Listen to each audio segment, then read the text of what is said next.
Summary of Plymouth Plantation by William Bradford.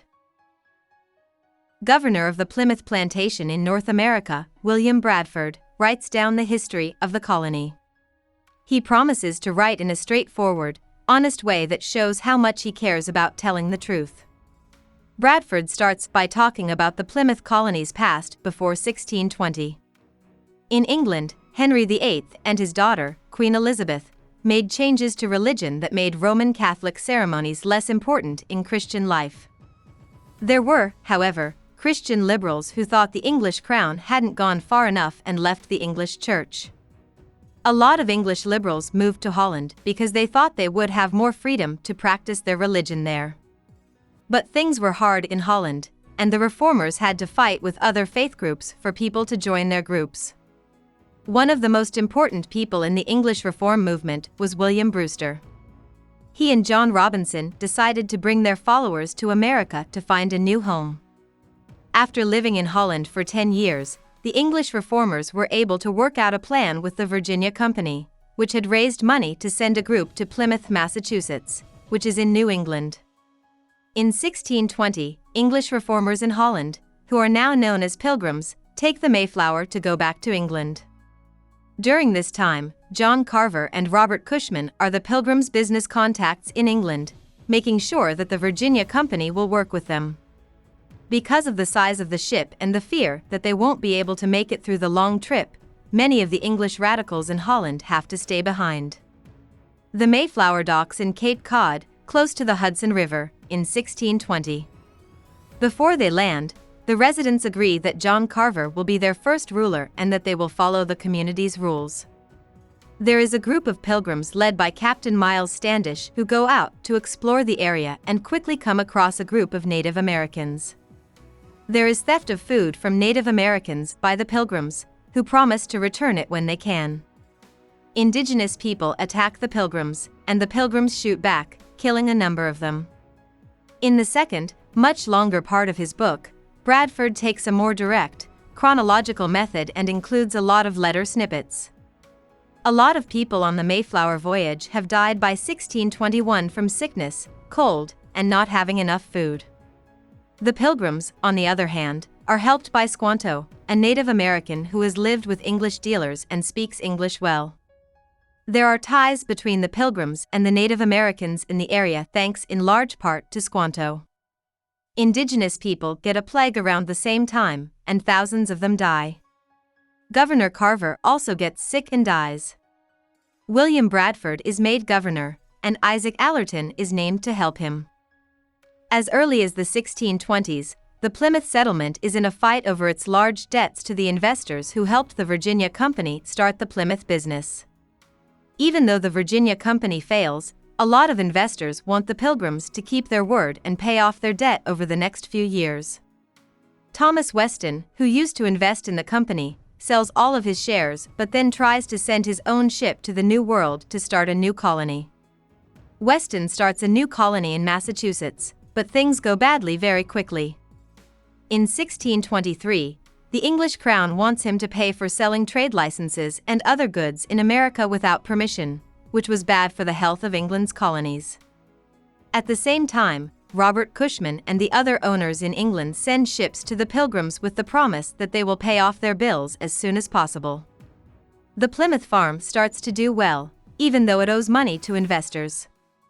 Its people are well behaved and organized, and the health of the colony as a whole gets a lot better when Bradford decides to let each family farm its own land. Bradford faces a problem when he learns that John Oldham and John Lyford, two new settlers in Plymouth, are writing insulting letters to their friends in England about the colonists.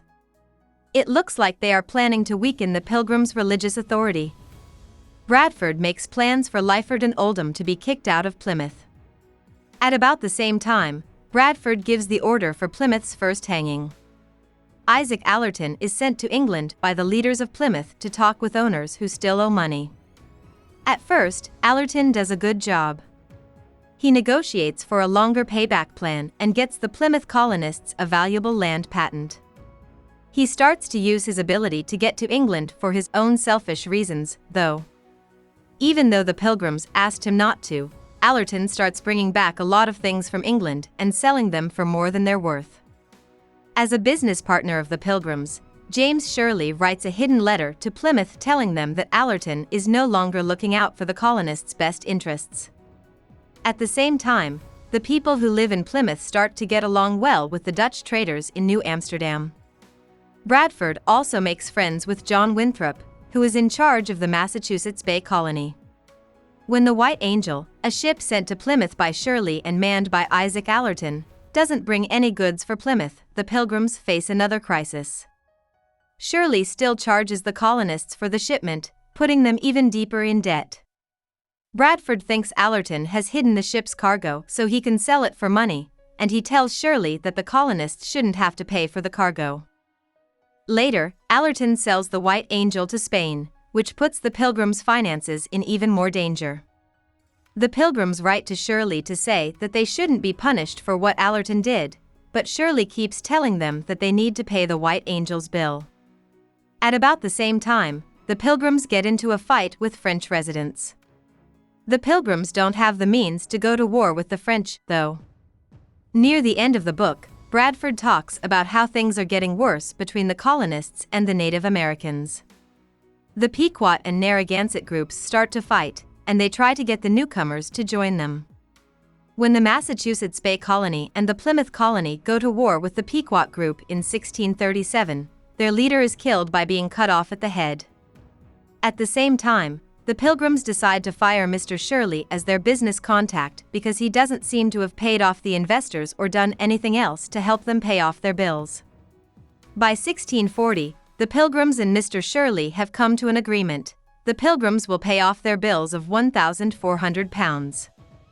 The leaders of Plymouth get the residents in Massachusetts, Connecticut, and other parts of New England to join the Council of the United Colonies. At a meeting in Boston, leaders from all 13 colonies agree to help each other out in times of war and to encourage trade between them that doesn't involve violence. In 1645, the Narragansett group starts a war with the states and the Montague Native Americans. This is the council's first test. The council sends hundreds of men to get ready for war, which scares the Narragansett into giving up. In the last part of the book, Bradford names the first people who lived on the Plymouth Plantation and thanks God for making the colony healthy and strong. About the author. William Bradford was an English Puritan separatist who was born in the North English county of West Riding. As a youth, he started going to talks given by church reformers, even though his family thought that any changes to the church were wrong. In the end, Bradford turned into a separatist, which is a Christian term for someone who wants to break away from the established Church of England. Bradford left his home country in the 1610s to avoid being persecuted there. He went to the Dutch Republic. At this point in time, Bradford and some of his fellow separatists started to think about moving to America. In 1620, Bradford and his wife, along with about 12 other separatists, boarded the Mayflower. Bradford worked his way up and was governor of the Plymouth colony from 1621 to 1632. He was also governor again from 1645 to 1656. Bradford was very important during these years in setting up a new form of government in the settlement and in talks with Native American groups in the area. Of Plymouth Plantation, his history diary of the colony is still seen as one of the most important first-hand records of early American history. He was a well-liked colonist who died in 1657. Hope we summarized it fully and you liked it. Please hit the like button and subscribe to our channel so that we are motivated to create more videos.